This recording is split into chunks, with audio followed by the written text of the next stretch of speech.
अलैकुम, मैं इमदाद सुमरो। कल रात मैं सक्खर में था और सक्खर से वापसी के लिए जब मैं तैयारी पकड़ रहा था लाहौर की तरफ, तो एक दोस्त ने कहा कि सैलाब तो इधर आ रहा है, पानी इधर आ रहा है और आप उधर जा रहे हैं ऊपर मुखालिफ रुख। तो मैंने कहा कि पल्ले मछली की फितरत होती है कि वो दरिया के बहाव के उलट चलता है, तो मैं उसी फितरत के तहत अब उल्टा जा रहा हूँ। पहले किसी ज़माने में 2010 में जब सैलाब आ रहे थे तो उस वक्त मैं लाहौर से पहुंच गया था अपने गांव जोही, और वहां पर ख़तरनाक सैलाब की सूरत हाल का सामना किया था। बंद बांधा था अपने इलाके के लोगों के साथ मिलकर, और वो बंद अभी तक है और मेरा शहर जोही जो है वो बच गया था। शहरियों ने मदद की थी, हिम्मत की थी, जुर्रत दिखाई थी, और अब भी उसी बंद के ऊपर वो तैयारी पकड़ कर बैठे हुए हैं कि अगर सैलाब की सूरत हाल कोई ऐसी आती है, दरिया अगर टोड़ी बंद से टूटता है और पानी घूमता घुमाता जोही तक आता है, तो वहाँ पर तैयार खड़े होंगे। तो ये इस बार ज़रा मैंने उलट किया, बरक्स किया, पल्ला मछली की तरह, कि मैं उल्टा चला हूँ दरिया के रुख। अब तरह तरह की खबरें, मैं ज़ाहिर सफ़र में था, मैं गया हुआ था पूरा सिंध, मैंने या एक आधा सिंध कह ले मैंने लताड़ा है ट्रैवल लॉग्स के लिए। काफ़ी ख़जाना आपके लिए लेकर आया हूँ मैं मिट्टी गया एक बार, फिर मैं वहाँ से नगर पार कर गया, मैं वहाँ से इंडिया के बॉर्डर तक गया, मैं उसके बाद अछड़ो थर गया, उसके बाद मैं चोटियारू डैम गया, फिर मैं सक्खर गया, कराची में जो अपना कराची के ख़ास तौर पर इलाका है हॉक्सबे का, वहाँ पर मैं गया। तो काफ़ी टुरा फिरा मैं काफ़ी, और मैंने अपना काम भी किया और घूमने फिरने में मज़ा भी आता है, तो इन्जॉय भी किया। तो उस दौरान मैं तरह तरह की खबरें देख रहा था। चनाब में आने वाला एक्सेप्शनली हाई फ्लड के रैले, जिसकी वजह से कादराबाद और खानकी बहरा जिसको बचाने के लिए बंद तोड़ दिए गए, आबादियाँ डूब गई। उसके बाद अब वो रैला जो है त्रिमू हेड त्रिमू की तरफ बढ़ रहा है, और उससे पहले ये रैला जो है चिन्योट ब्रिज से कोई 8.5 लाख क्यूसेक प्लस वो गुजर चुका हुआ है आगे। पंजाब जो अपर पंजाब है, यानी ये जो अपना चनाब का कैचमेंट, चनाब का जो कमांड एरिया है, कैचमेंट एरिया उसको कहते हैं जहाँ बारिशें होती हैं और दरिया के अंदर पानी आता है। कमांड एरिया उसको कहते हैं जिसको सैराब करता है दरिया, यहाँ से गुजरता है लेफ़्ट राइट। वो जो कमांड एरिया है, जब दरिया नॉर्मल होते हैं तो वो सैराब होते हैं, दरिया खाली होते हैं तो वो खुश्क साली का शिकार होते हैं। अगर दरिया जो है वो आजकल की सूरत हाल में होते हैं बिफरे होते हुए, तो फिर सैलाब आते हैं।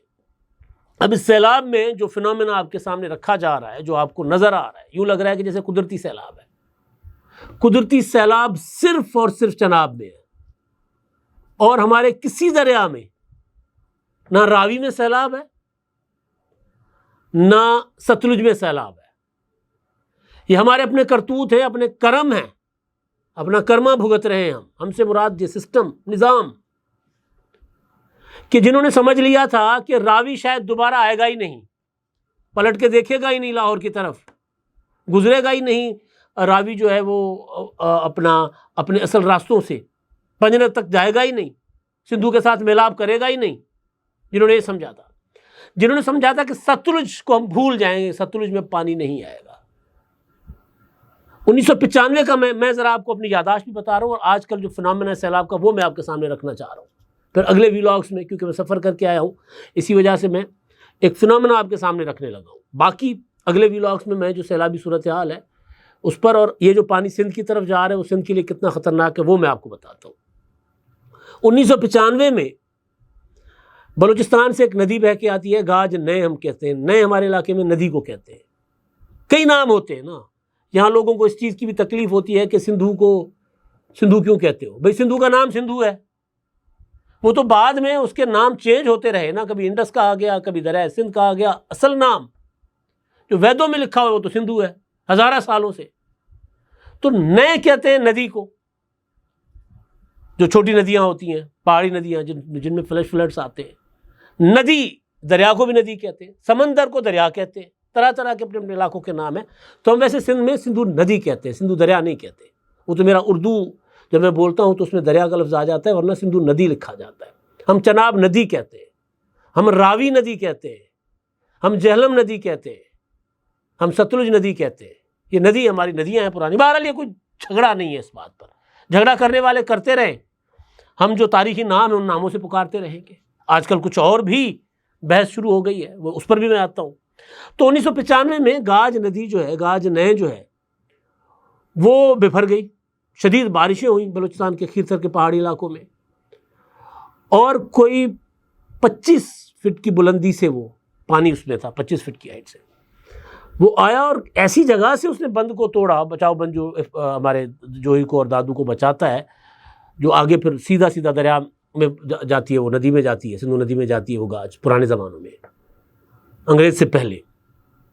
वहाँ से उसने तोड़ा जहाँ बड़े हैरान हो गए कि किसी ज़माने में यहाँ से बहा करती थी, लेकिन उसको ऊपर से एक दीवार बनाई गई, डाइवर्ट किया गया, डाइवर्ट करके उसको मंचिल झील में फेंका गया। उसने डाइवर्शन बंद तोड़ा, अपने असल रास्ते पर आई। तो जब मैं वो सोचता हूँ और फिर जब रावी को देखता हूँ, अब मैं सतलुज को देखता हूँ, इवन चनाब को देखता हूँ, इवन 2010 में दरिया सिंध जिस तरह आया था, सिंधु जिस तरह बहकर आया था, उसने अपने पुराने रास्ते ढूंढे थे। दरिया कभी भी अपना रास्ता नहीं भूलता। दरिया हमारी बस्तियों में नहीं आए, ये नदियां हमारी बस्तियों में नहीं आई, सैलाब हमारे इलाकों में नहीं आए, हम सैलाब के इलाकों में गए हैं खुद, सिवाय चनाब के। चनाब में तारीखी फ्लड था जिसकी वजह से कादराबाद का बंद तोड़ा गया, खानकी का बंद तोड़ा गया। कल फिर त्रिमू को बचाने के लिए, त्रिमू बैराज को बचाने के लिए वहाँ पर रेलवे लाइन को उड़ा दिया गया, बंद तोड़ा गया ताकि झंग शहर भी बच जाए, बैराज भी बच जाए। तो ये अब लाहौर में देख लें आप, हम रोते रहे कि रूडा क्या है, ये रूडा क्या है। इमरान खान साहब बतौर वजीर आजम उस जगह पर खड़े होकर मार्केटिंग करते थे, प्लॉटिंग करते थे, कमीशन एजेंट बन गए थे। Prime minister Imran Khan commission agent. वो कहते थे देखिए जी रावी तो ना गंदा नाला बन गया हुआ है, तो हम यहाँ पर शहर आबाद करेंगे, फिर एक बड़ी सी झील बनाएंगे और फिर वो इसको रावी का जो ज़मीन है उसको हम जो वाटर लॉगिंग, जो उसका में पानी नीचे चला गया उसका पानी बहाल हो जाएगा, फिर लाहौर का वाटर लेवल ऊपर आ जाएगा। यानी तरह तरह के मंजन बेचने की कोशिश की जाती रही। आजकल बड़ा क्रेडिट ले रहे हैं इमरान खान साहब के चाहने वाले। अच्छा, इस सैलाब में इमरान खान का कसूर नहीं है, मैं सिर्फ आपको बात बता रहा हूं कि जो हमने सोच रखा था कि रावी दोबारा नहीं आएगी, भूले बिसरे भी इस पंजाब की तरफ रुख ही नहीं करेगी, तो वो बन गया कमीशन एजेंट। हम उस वक्त चीखते रहे कि ये क्या कर रहे हो, दरिया के अंदर बस्ती बसा रहे हो, नया शहर दरिया के अंदर। जब ये blue world city Rawalpindi Islamabad जब डूबे पिछले महीने, तब मैंने क्या कहा था आपको कि सारा कुछ ये कुदरती नहीं है, ये हमने नदियों के रास्ते बंद किए। एक चीज ध्यान में रखें कि पहाड़ी नदी तब तक सैलाब नहीं लाती, यानी नुकसान नहीं पहुंचाती, ये जो फ्लश फ्लडिंग की बात कर रहा हूं, छोटी छोटी नदियां जो है, नाला एक, नाला डेक, जब तक उनके आसपास आके इंसानों ने बस्तियां नहीं बसाई होती या उनके रास्ते नहीं रोके होते, तब तक वो नहीं करती। इवन रावी भी नहीं करेगा, चनाब भी नहीं करेगा, सिंधु भी नहीं करेगा, सतलुज भी नहीं करेगा। ये तो आपको मैं सिर्फ ये बता रहा हूं कि हमने सरकारी तौर पर, रियासती तौर पर ये सोच लिया था कि नदियां इधर आएंगी नहीं, लिहाजा प्लॉटिंग कर दो। जहां हमें खाली ज़मीन मिलती है, माशाल्लाह मिजाज बन गया कौम का। खाली ज़मीन वैसे खाली नहीं, जो ज़रा थोड़ी सी महंगी हो, शहर के करीब हो, फिर वहाँ से खेत खलियान उजाड़ देते हैं, बागात उजाड़ देते हैं, प्लॉटिंग कर लेते हैं। चलो यार वो तो कर लिया, खुदा के बंदो दरिया को तो माफ़ कर दो, नदियों को तो माफ़ कर दो। नहीं, नदी को माफ़ नहीं किया। अलीम खान की हाउसिंग सोसाइटी, पार्क की सोसाइटी, मेरे कई दोस्तों के घर है वहाँ पर। हम पिछले दिनों उकाड़ा गए हुए थे, उकाड़ा से वापस आ रहे थे, तो एक दोस्त हैं अलीजान साहब, उनको उनके घर ड्रॉप करना था। हमारे दोस्त हैं रिटायर्ड जज राजा अरशद साहब। जैसे अलीजान के घर पहुंचे, हम वापस आए, तो उन्होंने कहा कि यार ये किस जगह घर ले लिया इसने। मेहनत मजदूर आदमी हमारी तरह, सारी ज़िंदगी मेहनत मजदूरी करके उन्होंने, अलीजान ने अगर घर बना भी लिया है तो दरिया के अंदर। अच्छा, मुझे तब तक आइडिया नहीं था कि कहाँ पर, क्या उसका फिनोमेना इस एरिया का। उन्होंने कहा रावी में 30-35-40 हज़ार क्यूसिक पानी है तो डूब जाएंगे। पार्क व्यू डूब गए। अलीजान का घर बचा हुआ है, बाकी दोस्तों के अल्लाह करे सारे बचे रहे, लेकिन पार्क व्यू डूब गया, पूरे का पूरा हाउसिंग स्कीम डूब गई। वहाँ पर पता नहीं कश्तियाँ चल गई। जदीद तरीन हाउसिंग सोसाइटी आप जाएंगे, आप कहेंगे वाह जी वाह, आप तो दुबई में फिर रहे हैं। किसने दिए एनओसीज? मरीम नवाज साहबा कश्ती में तो गई, ज़बरदस्त किया, काम कर रही पंजाब हुकूमत, बहुत अच्छा। सिंध वाले तैयारी कर रहे हैं, बहुत अच्छा। लेकिन जो हैदराबाद के साथ सिंधु के अंदर जो घर बने हैं, किसी दिन अगर सिंधु बिफर गया तो हैदराबाद का आधा हिस्सा डूब जाएगा, चाहे वो कासुमाबाद हो, चाहे लतीफ़ाबाद हो, चाहे सहरिश नगर हो। पूरा का पूरा बेल्ट जो लेफ्ट साइड पे दरिया सिंध के साथ साथ बहता है वो सारा रहता है, वो सारा का सारा डूब जाएगा। किसने नोटिस दी? तो असल चीज जो है वो ये है कि भाई दरियाओं ने नुकसान नहीं पहुंचाया सिवाय चनाब के। चनाब बहुत बिफरा हुआ है। अभी तो खैर अभी मैं देख रहा था कि हेडमराला पर चनाब बहुत नीचे आ गया हुआ है। और पीछे से अगर इंडिया पानी मजीद छोड़ दे, यानी बारिशें ज़्यादा हों या इंडिया कोई शरारत करे तो और बात है, अदरवाइज चनाब नॉर्मल हो गया है अपना हेडमराला के ऊपर।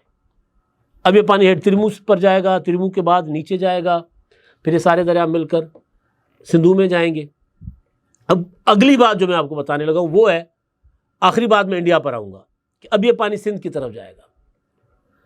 सिंध की तरफ जाएगा मिठन कोट से, ये पंजनद, ये बाकी सारे दरिया यानी रावी, सतलुज और झेलम ये मिलकर उसके बाद नीचे पंजनद बनता है। और पंजनद जो है जाकर गिरेगा दरिया सिंध में मिठन कोट के मकाम पर। वहाँ से फिर ये पानी जो है वो जाएगा गुड्डू पर। 2010 में मैंने ही प्रेडिक्ट किया था कि 12 लाख प्लस पानी आएगा गुड्डू बैराज पर। गुड्डू की कैपेसिटी 12 लाख प्लस है और गुजरा वहाँ से। सखर बैराज वहाँ से तो खैरियत से गुजर गया, लेकिन सखर बैराज पर जाने से के बाद उसने सखर बैराज को उड़ा देना था।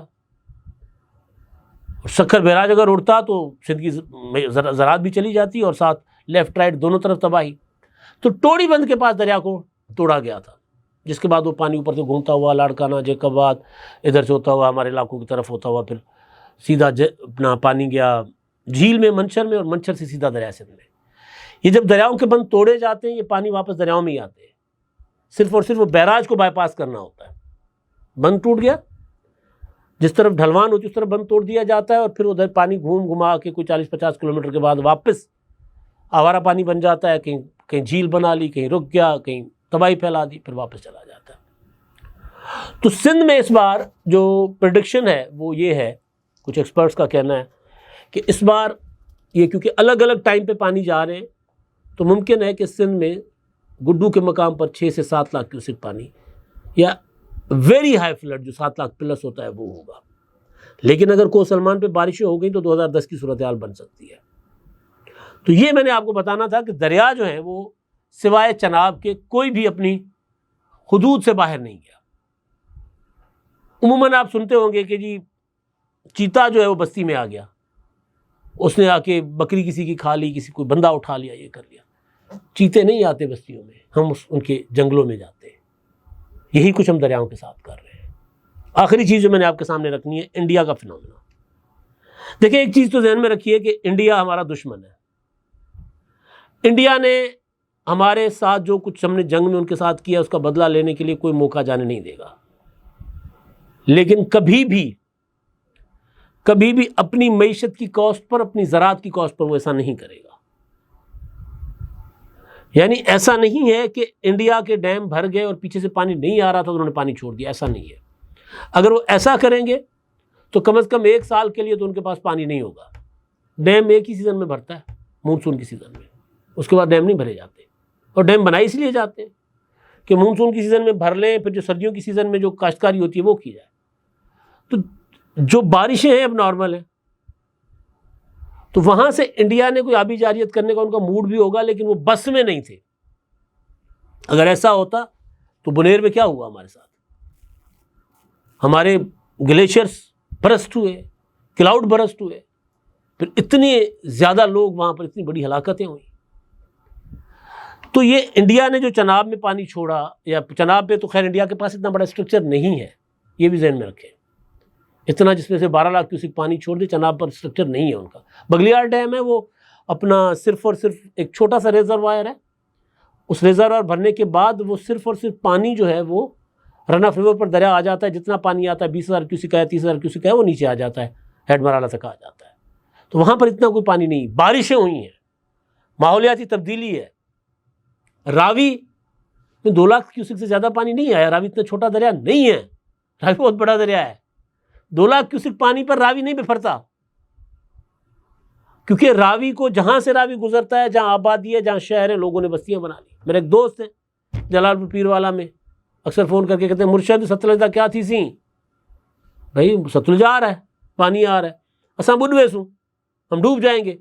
मैं कहता यार दरिया में मत बैठो। फिर सिंध के कच्चे में जो लोग बैठे हैं ना, उन्होंने पक्की आबादियाँ नहीं बसाई, टीलों के ऊपर उनके कच्चे मकानात हैं, कच्ची झोंपड़ियाँ हैं, कश्तियाँ उन्होंने रखी होती हैं और इंतज़ार कर रहे होते हैं पानी आने का कि पानी आए। फिर वो क्या करते हैं, जो अगर उनको होता है कि पानी ज़्यादा है तो अपना माल मवेशी पक्के के ऊपर निकाल लेते हैं, बंदों के ऊपर ले जाते हैं, खुद वहाँ बैठे होते हैं, पानी रिसीड करता है, नीचे आता है तो वो करते हैं, काश्तकारी कर देते हैं, चने करते हैं, दूसरे फसलें जो भी उस टाइम पे होती है वो फसलें करते हैं। तो गुजारिश करने का मतलब ये है कि दरियाओं ने कितना नुकसान पहुँचाया, हमने कितना किया अपना, असल बात ये है। और पिंडी के बाद, ब्लू वर्ल्ड सिटी के बाद पार्क व्यू और दीगर सोसाइटीज़ का डूबना, ये पूरे के पूरे सिस्टम को, पूरे के पूरे निज़ाम को नंगा कर रहा है। इससे पहले सारा कुछ कराची के साथ हो चुका हुआ है।